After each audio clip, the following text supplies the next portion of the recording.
हाँ दोस्तों नमस्कार। एक बार फिर से आप सभी लोगों का पढ़ने और पढ़ाने वाली महफिल में दिल खोल करके हार्दिक स्वागत और अभिनंदन।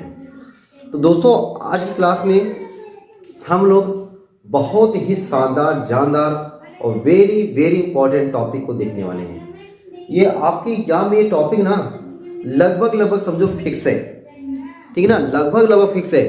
तो ऐसे टॉपिक को आपको बहुत ही बढ़िया तरीके से समझना है और कोशिश करना है कि वीडियो को देखते देखते इतना समझ में आ जाए कि बस वीडियो को बंद करो, एक दो बार अपने मन से प्रैक्टिस करो, फिर उसके बाद तुरंत जब एग्जाम आ जाए ना तब केवल आपको एक बार देखना रहे केवल, और ये आपका पूरा एकदम तैयार रहे। इसको आपको हल्के फुल्के में नहीं लेना है, एकदम पूरे तरीके से एकदम तैयार रख के ही रखना है। तो मेरी तरफ से वेरी वेरी इंपॉर्टेंट है, तो आप लोग इसको वेरी वेरी इंपॉर्टेंट समझ करके इसको एकदम बढ़िया से तैयार ही कर डालना, ठीक ना।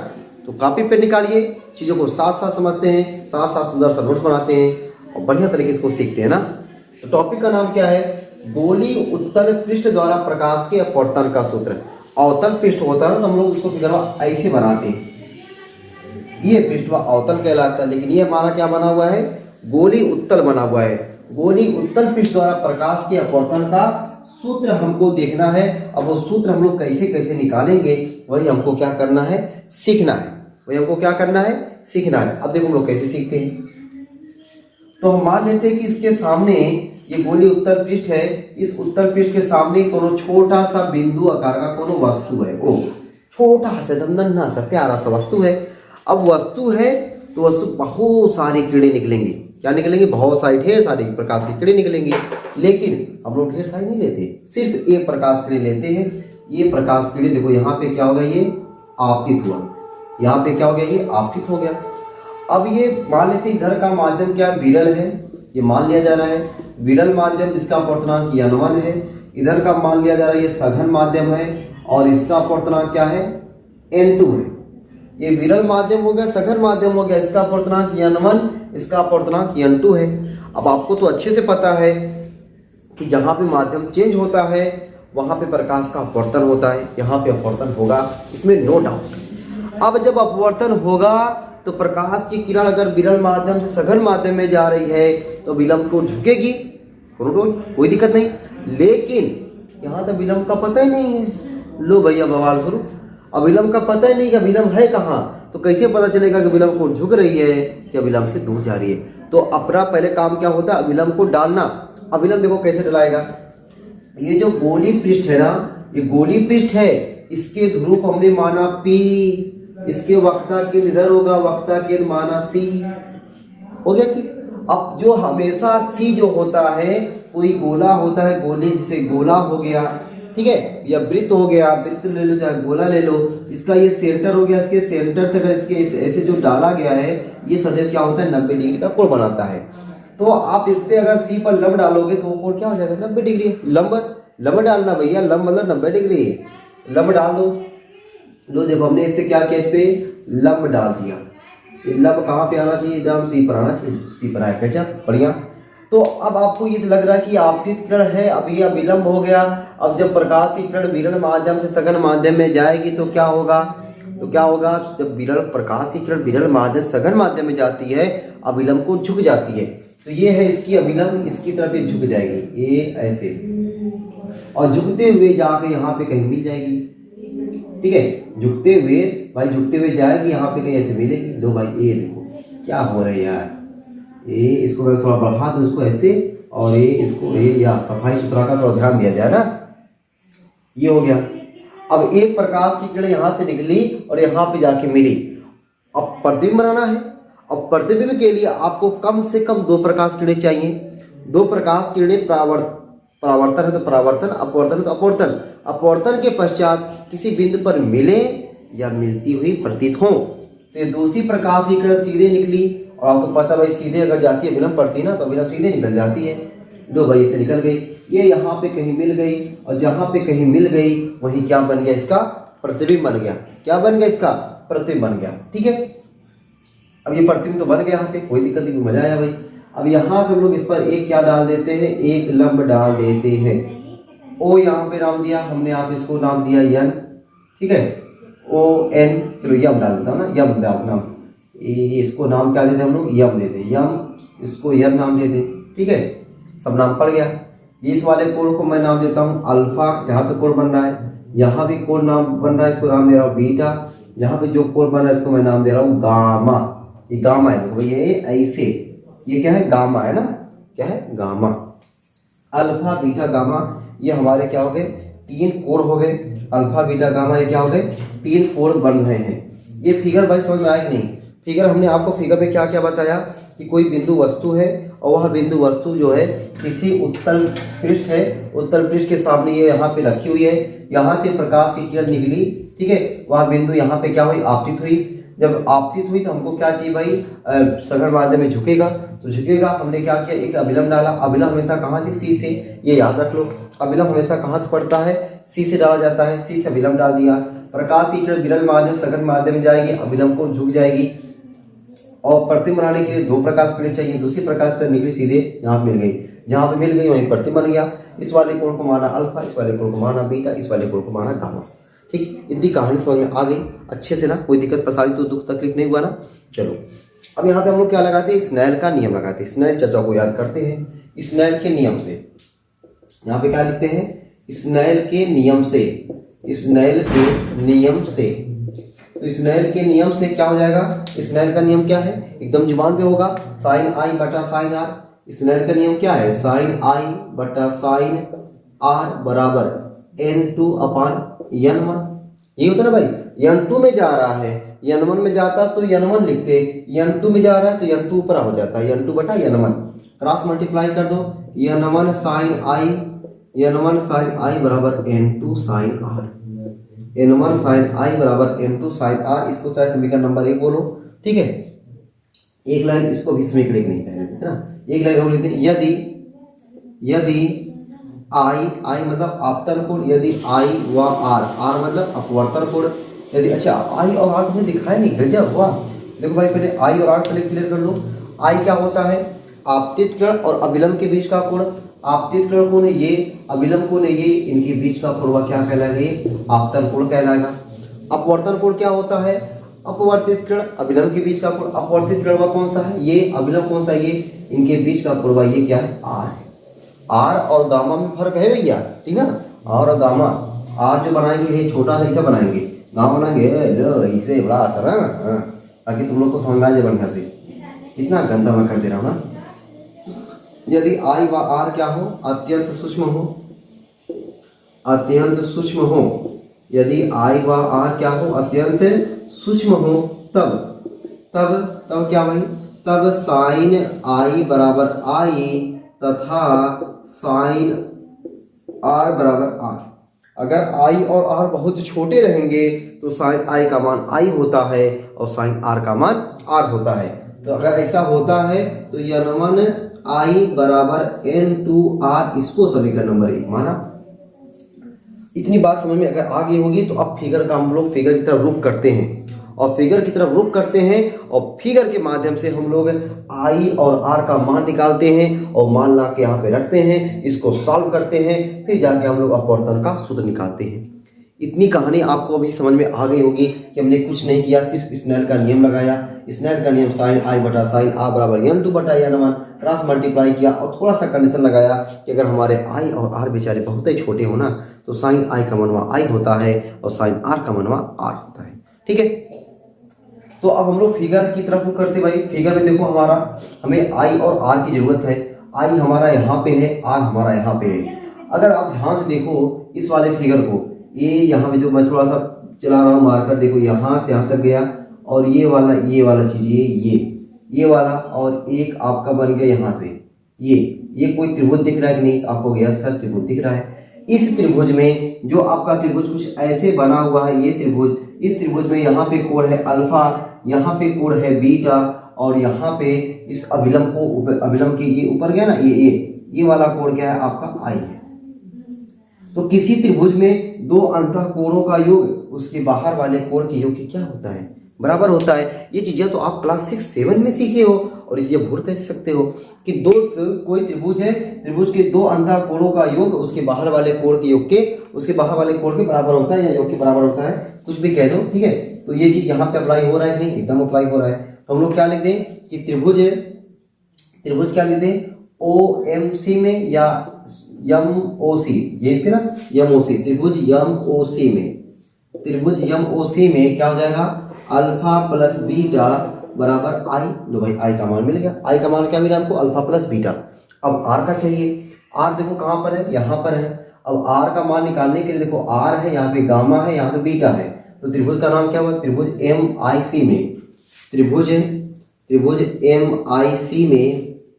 MIC में क्या कह सकते हैं, बाहर वाला कोण कौन है बीटा। बीटा बराबर क्या हो जाएगा, बीटा बराबर हो जाएगा गामा प्लस आर। गामा है ये आर है ना, छोटा सा आर, तो हमें किसका मान चाहिए आर का मान चाहिए। आर बराबर क्या हो जाएगा गामा माइनस बीटा। आ बराबर क्या हो गया, नहीं आ बराबर बीटा माइनस गामा। आ बराबर क्या हो जाएगा, आर बराबर ये गामा उधर चला जाएगा ना, बीटा माइनस गामा। ये चीज दिख रही नहीं भाई आपको, ये चीज दिख रही नहीं, ये गजब दिख रहा भाई। आ बराबर क्या आ गया बीटा माइनस गामा। अब हमें आई का मान चाहिए था, आई का मान यहाँ मिल गया। आर का मान चाहिए था, आर का मान यहाँ मिल गया। अब यही आई और आर का मनवा, यही आई और आर का मनवा क्या करें, इसी में ले जाके ठोक दें। ठीक है, तो यहाँ पे मान रखते भाई। ठीक है, तो यहाँ पे क्या करते हैं आई और आर का मान जो है समीकरण एक, देखो मैं यहाँ पे विरल माध्यम इसको मिटा दे रहा हूँ। ठीक है, यहाँ पे काम चल जाएगा हमारा कुछ। तो क्या लेते हैं आई और आर का मान समीकरण एक में रखने पर आई और आर का मान समीकरण एक में क्या करने पर धरने पर, समीकरण एक में धरने पर, धरना नंबर दे दो समीकरण एक में रखने पर ना। n1 आई की जगह पे क्या हो जाएगा अल्फा प्लस बीटा बराबर n2 आर की जगह पे क्या हो जाएगा बीटा माइनस गामा। ठीक है, बस गुणा कर दो भाई। अब देखो यहां से ये लाइन यहाँ पे आ रही भाई, तो n1 alpha plus n1 beta बराबर n2 beta minus n2 gamma. ठीक, ये हमने क्या कर दिया, बस n1 और n2 का अंदर गुणा कर दिया। ठीक, अब हम लोग देखो क्या करते हैं, हम लोग यहाँ पे देख रहे हैं कि अल्फा बीटा और गामा क्या है, बहुत छोटे कोण हैं। अगर अल्फा मान लिया जा रहा है, यदि अल्फा बीटा और गामा बहुत छोटे कोण हो तो ये अल्फा और छोटा कब हो जाएगा, जब ये चीज एकदम यहाँ पे हो जाएगा और ये अभिलंब इसको जो यहाँ पे है, देखो ये अल्फा अगर मान लो ये कम होगा, कम कब होगा जब ये चीज यहाँ पे आपतित होगी। जब यहाँ पे आपतित होगी तो ये अभिलंब यहाँ पे एकदम डाला जाएगा, मतलब ये बिंदु हमारा यानी बिंदु P के बहुत करीब होगा। अगर अल्फा बीटा गामा अत्यंत सूक्ष्म होंगे तो बिंदु बिंदु P के बहुत करीब होगा। उस दशा में यानी n और P एक ही बिंदु पर हो जाएंगे। कब, जब अल्फा बीटा और गामा बहुत छोटे हों। इस चीज को लिख दिया जाए एक बार, यदि क्या लिखे, यदि अल्फा गामा बीटा तथा गामा अति सूक्ष्म हो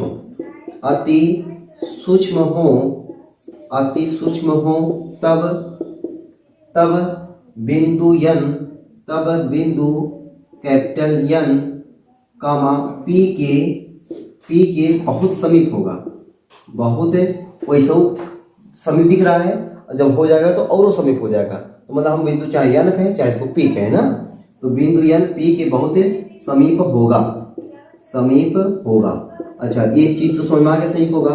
साथ ही साथ जो N अल्फा है, अल्फा के साथ हम लोग tan अल्फा लगा सकते हैं, बीटा के साथ tan बीटा लगा सकते हैं, गामा के साथ tan गामा लगा सकते हैं।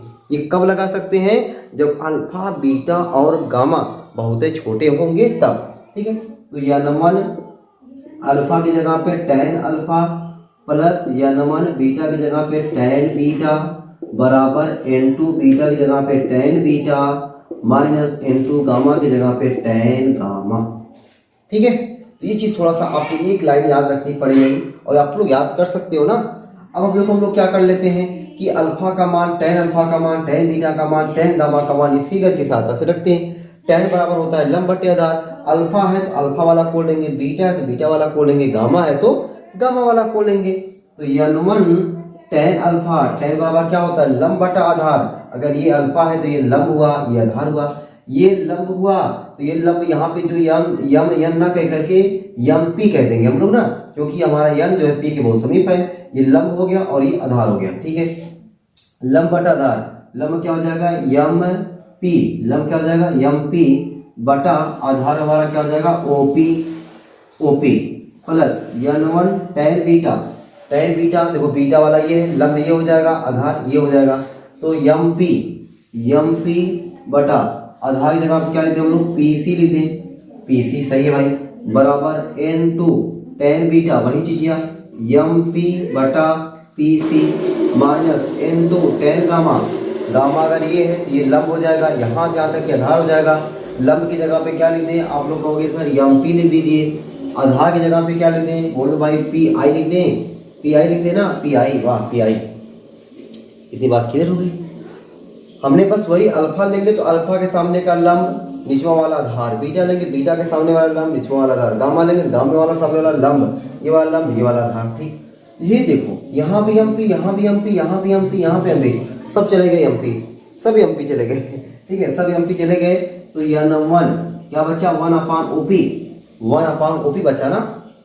अच्छा OP मतलब क्या हुआ, OP वस्तु की दूरी, और जो चीजें इधर राइट लेफ्ट साइड में रहती है माइनस में, जो राइट साइड में रहती है प्लस में, OP किधर है लेफ्ट साइड में है, क्या हो जाएगा माइनस में, गुणे 1 में u प्लस n1 1 PC मतलब क्या है वक्रता त्रिज्या को किसे लिखते हैं r हो गया, बराबर n2 PC है 1 PC मतलब r माइनस n2 1 प्रतिबिंब की दूरी को लिखते हैं v से, प्रतिबिंब की दूरी को v से, वस्तु की दूरी को u से, वक्रता त्रिज्या को r से, ठीक ना, सिंबल होता है भाई, ठीक ना। ये देखो हमने इसको मिटाया, इसको हमने मिटा दिया, फिगर तो आपने पहले बना ही लिए थे ना। अब देखो हमारा क्या हो जाएगा, हमने u को माइनस को ऊपर भेज देंगे और r वाले को एक साथ में रख देते हैं और v वाले को एक साथ में, यहाँ पे v माइनस में इधर आएगा तो प्लस में हो जाएगा, प्लस वाला हम लोग पहले लिखते हैं, इधर हमारा माइनस में है इधर आएगा तो प्लस में हो जाएगा, n2 बाई v यहाँ पे माइनस में है माइनस n1 u, सही है ना, n2 बाई v इधर आया प्लस हो गया माइनस n1 बाई u बराबर, अब देखो n2 बाई r इसको मैं इधर रखता हूँ बराबर n2 r, इधर देखो ये प्लस है इधर जाएगा तो माइनस n1 r, एक लाइन और इसको लिख दे मैं n2 v minus n1 u बराबर n2 माइनस n1 r, यह दोनों का हर बराबर है, अंश अगर जोड़ देंगे, घटाना है तो घटा देंगे, यही हमारा फार्मूला क्या आ गया, अपवर्तन का सूत्र आ गया। अच्छा ये अपवर्तन का सूत्र आ गया, लेकिन अगर हम मान लें क्या, अभी एक लाइन और मान लें, यदि विरल माध्यम के सापेक्ष सघन माध्यम का अपवर्तनांक n हो, यदि विरल माध्यम के सापेक्ष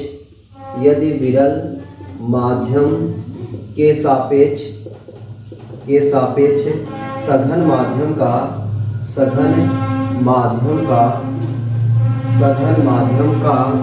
अपवर्तनांक n हो, सघन माध्यम का अपवर्तनांक स्मॉल n हो, तब जो स्मॉल n होगा ना वह बराबर होगा n2 n1, काहे से भैया सघन माध्यम में जा रही है, अगर विरल माध्यम में आती तो n1 बटा n2, सघन माध्यम में जा रही है तो n2 बटा n1।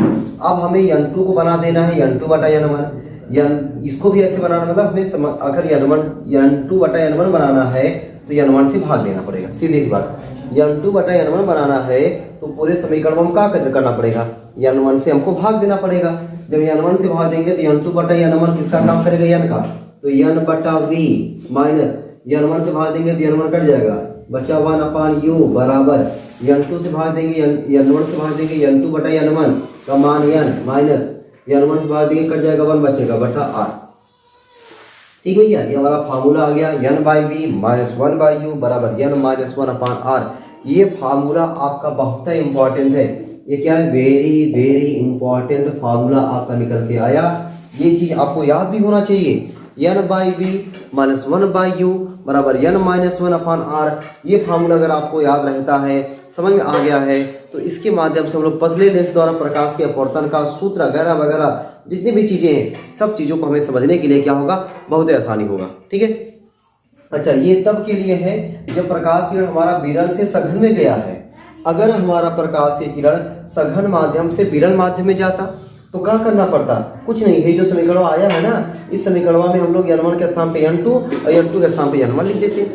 अगर हमारी प्रकाश की जो किरण है वह अगर हमारी प्रकाश की किरण किसमें, विरल से सघन में गई है, अगर सघन से विरल में जाती तब क्या होता, n1 के स्थान पे n2 और n2 के स्थान पे n1 हो जाता, बस और कोनो चेंजिंग होता नहीं। तो ये फार्मूला आपको याद होना चाहिए। ये फार्मूला कैसे डिराइव हुआ है, ये चीज़ें हमने आपको एक ही बार में आपको कोई तरह के बिना मिटाए हुए आपको समझाने का प्रयास किया हो, ताकि आपको समझ आए सब कुछ। अगर इसमें जान है, अगर किसमें ये फिगर में जान है थोड़ा बहुत, बाकी आपको tan कब लगाना है, कब साइन हटाना है, ये थोड़ा सा पता होना चाहिए। अगर हमारे अल्फा बीटा गामा बहुत छोटे हैं tan लगा सकते हैं, अगर हमारे I और R बहुत छोटे हैं तो साइन को हटा सकते हैं। बस छोटा सा ये चीज़ें, ये तो कॉमन सी चीज़ें हैं जो आपको पता है, वही हमने यहाँ पे लगाया हुआ है। और उसको लगाते हुए हमने यहाँ पे फार्मूले को निकाला हुआ है, n/v - 1/u बराबर n-1/r। ठीक है, तो ये तो रहा कि गोली उत्तल पृष्ठ द्वारा प्रकाश के अपवर्तन का सूत्र। और अगली क्लास में हम लोग सीखेंगे गोली अवतल पृष्ठ द्वारा प्रकाश के अपवर्तन का सूत्र। तो ये वाला सूत्र और वाला सूत्र, दोनों सूत्र एकदम एक ही जैसे ही आएंगे।